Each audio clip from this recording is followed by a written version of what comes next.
नमस्कार, मैं प्रिंस चौबे और आप देख रहे हैं पब्लिक जंक्शन। अभी हम पहुंच चुके हैं लोजपा आर के प्रदेश अध्यक्ष के पास। श्री राजू तिवारी जी अभी जुड़ चुके हैं और आपको बता दें कि बिहार में जो इतनी सारी लगातार मौतें हो रही है शराब के कारण, जो कि छपरा में भी लगभग 100 लोग मरे हैं, क्या लगता है आपको, क्या शराब बंदी जो है पूर्ण रूप से है अभी बिहार में? मैं बता रहा हूँ, आपका आंकड़ा जो है वो गलत है। वहाँ 200 के ऊपर लोग मरे हैं जी। और वहाँ पर हम लोग गए थे, हमारे नेता चिराग पासवान जी के साथ मैं भी गया था जी। वहाँ पर लगभग दर्जनों जगह हम लोग गए, जिसमें मुश्किल से 5-7 लोगों का पोस्टमार्टम कराया गया था और बाकी लोगों को रात को पुलिस वाले, प्रशासन के लोग भय दिखा करके गांव पर मुकदमा कर देंगे शराब बेचने का, वो ऐसा भय दिखा करके बिना पोस्टमार्टम करके रात को जलवा दिए। तो निश्चित रूप से जितना सरकारी आंकड़ा जो दिखाया जा रहा है उससे 4-5 लोग ये जहरीली शराब में मरे हैं। और बिहार में देखिए, दो तरफा राजनीति नहीं चलेगी। दो तरह की, आप एक तरह से शराबबंदी को पूर्ण रूप से सफल बनाना चाहते हैं और दूसरे रूप से आप शराब पीने वाले को बढ़ावा दे रहे हैं। आप देखिए, अभी आपको कुढ़नी में जो जदयू के प्रत्याशी थे मनोज कुशवाहा जी, उनका शराब पीते हुए वीडियो वायरल हुआ था आप ही लोग पर। क्या सही है, क्या गलत? आप बिल्कुल बिल्कुल। लेकिन उसके बावजूद नीतीश कुमार जी उनको विधानसभा टिकट देकर नवाज रहे हैं जी। उनको विधायक बनाने का प्रयास किए और एक तरह से जहरीली शराब से पीकर लोग मर रहे हैं और निर्दयता की हद पार करते हुए बोल रहे हैं कि जो पियोगे तो मरोगे नहीं।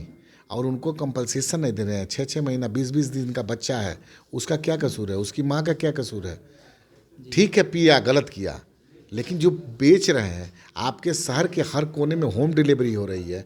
पहले तो जाकर दुकान पे लोग लेते थे पीने के लिए, अब तो आपके घर में, हर घर में संपर्क है बेचने वालों से। तो एक बहुत बड़ा सिंडिकेट बन गया है। वो जो सत्ता के संरक्षण में है, सत्ता प्रशासन के संरक्षण में ये व्यापार हो रहा है, व्यापार का रूप ले लिया है।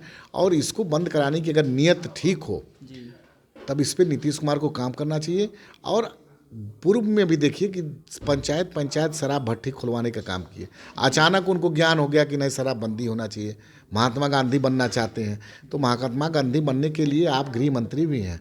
आपको पूर्ण रूप से अपने शासन प्रशासन पे अंकुश लगाते हुए इसको रोकथाम करना चाहिए। शराब नहीं, कोई थानेदार, कोई प्रशासन के लोग नहीं चाहेगा तो कहीं शराब नहीं बिक सकता है। मैं दावे के साथ कह सकता हूँ। हम भी 2016 में विधायक थे, हमने भी शपथ लिया था कि शराबबंदी होनी चाहिए, लेकिन ऐसी शराबबंदी की कल्पना हम लोग नहीं किए थे। अगर ऐसी शराबबंदी की कल्पना होनी चाहिए थी तो मैं स्पष्ट रूप से मैं शपथ नहीं लेता।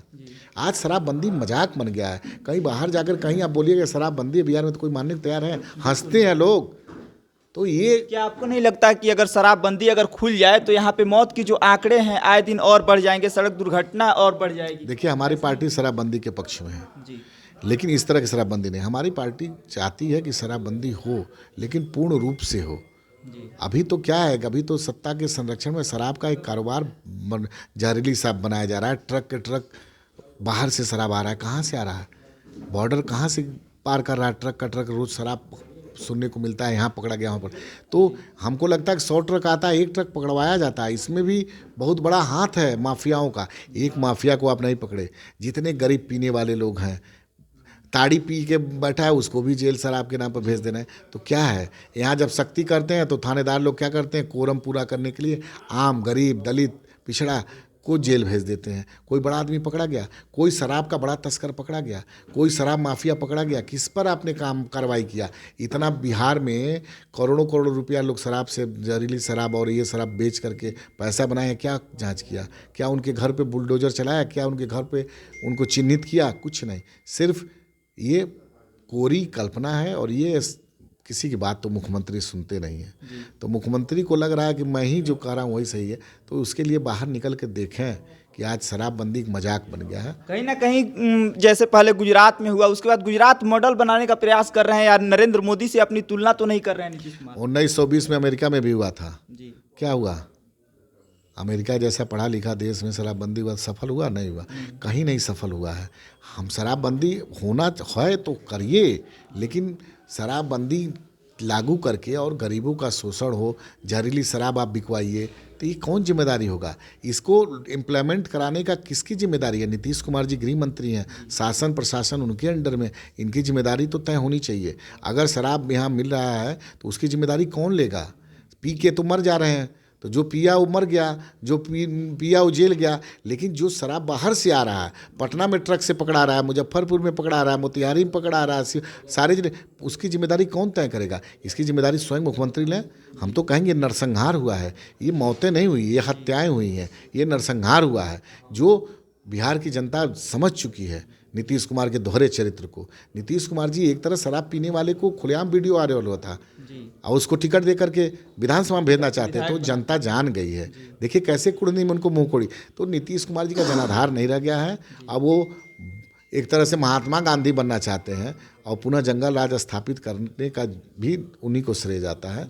आज हत्या हो रही है, लूट हो रही है, बलात्कार हो रहा है, गैंगरेप हो रहा है, उस पर प्रशासन नहीं जा रही है। शराब में दिन भर लगी हुई है, पकड़ने पे और बिकवाने पे वही काम रह गया प्रशासन। क्या चाचा भतीजा का जो अभी सरकार है, क्या नहीं लगता कि जंगल राज 2 आएगा? या अब नीतीश कुमार जी लग रहा है कि अब अपना सत्ता जो है तेजस्वी को दे रहे हैं? ऐसा नहीं, दो बार तो बोल ही चुके तेजस्वी को, दे दे मुख्यमंत्री बना देना। मुख्यमंत्री हम लोग तो चाहते हैं कि अब जब इतना त्याग उन्होंने कर दिया है, 2005 में जब सत्ता में आए मुख्यमंत्री, तो जंगल राज का नाम कौन दिया था? हम लोग थोड़ी ना बोले थे। वही चिल्ला चिल्ला करके नीतीश कुमार कहते थे जंगल राज है, जंगल राज है। आज पुनः उसी जंगल राज वाले उनके लालू प्रसाद यादव जी के बेटे को स्थापित करना चाहते हैं। तो लेट क्यों कर रहे हैं? इसमें भी नीतीश कुमार के दिल में काला है। तेजस्वी जी तो समझना चाहिए, अगर उनको मुख्यमंत्री बनाना है, तेजस्वी को इतना आगे करना तो अभी बनाए ना।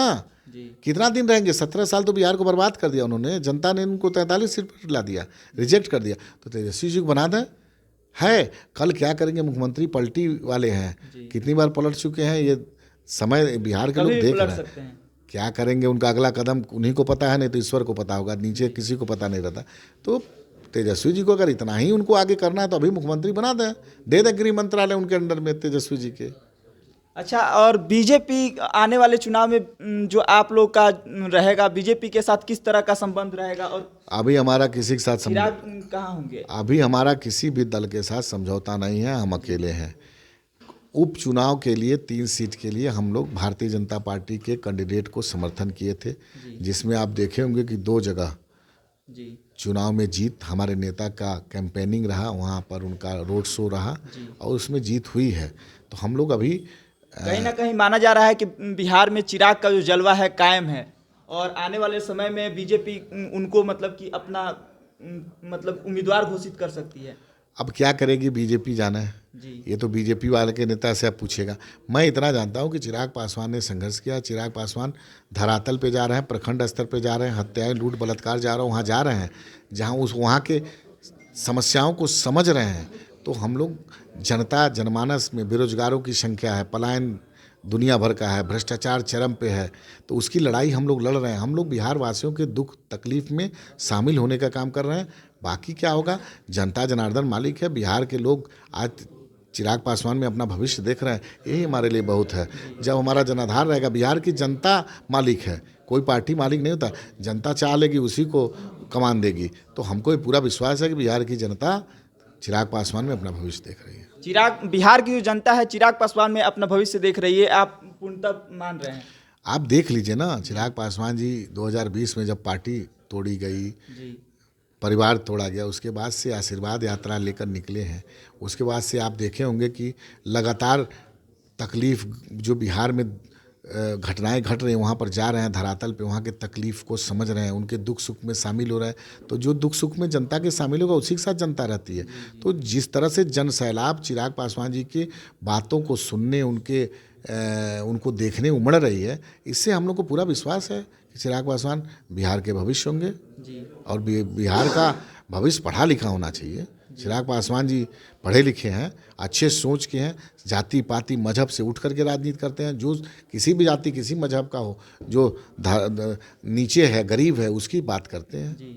तो चिराग पासवान की नीति ही उनको, ऐसा थोड़ी ना, मान लीजिए अभी 3 महीना पहले तक आप शराबबंदी का विरोध कर रहे थे, तेजस्वी जी से हम कहना चाहते हैं, आज क्या कर रहे हैं आप? आज फिर नीतीश कुमार के सुर में सुर मिला रहे हैं। तो नई नीति, और आप गठबंधन से अपनी पार्टी की नीति नहीं बदलती। हमारी पार्टी की नीति है हमारा पार्टी का मैनिफेस्टो है Bihar first, Bihari first. Bihari first में कैसे स्वास्थ्य की सुविधा देंगे, कैसे शिक्षा बेहतर करेंगे, कैसे रोजगार देंगे, कैसे हम बाहर जो पढ़ने जा रहे हैं बच्चे उसकी यहाँ हम सुविधा देंगे पढ़ने के लिए, कैसे यहाँ से पलायन रोकेंगे, कैसे यहाँ की भ्रष्टाचार से मुक्ति दिलवाने में हम लोग करेंगे। तो इसकी लड़ाई लड़ रहे हैं हम लोग अपने बिहारियों की जो लड़ाई है उसके लड़ने पर विश्वास रखते हैं, उसकी लड़ाई जारी रखेंगे लड़ने। अच्छा, आने वाले समय में राजू तिवारी जी लोकसभा की तैयारी कर रहे हैं या विधानसभा की, इसके बारे में जरा देखिए किस चीज़ की तैयारी नहीं कर रहे हैं, बिहार के जनता के बीच में है, अपने नेता के बताए हुए पद चिन्हों पर चल रहे हैं, अपने नेता के सोच के साथ चल रहे हैं। पार्टी निर्णय लेगी, विधानसभा लड़ाएगी, लोकसभा लड़ाएगी, नहीं लड़ाएगी। हम एक कार्यकर्ता हैं, कार्यकर्ता काम करता है, नेतृत्व को क्या करना है वो उस नेतृत्व पर निर्भर करता है कि हम। छपरा में जो कांड हुआ है उस पर नीतीश कुमार ने बोला है जो पिएंगे वो मरेंगे ही, और उस पर मुआवजा भी नहीं दे रहे हैं, इस पर क्या कहेंगे? यही दोहरी नीति है ना। 2016 में मैं विधायक था जब ये शराबबंदी कानून बना, तो उस समय आपने दिया है।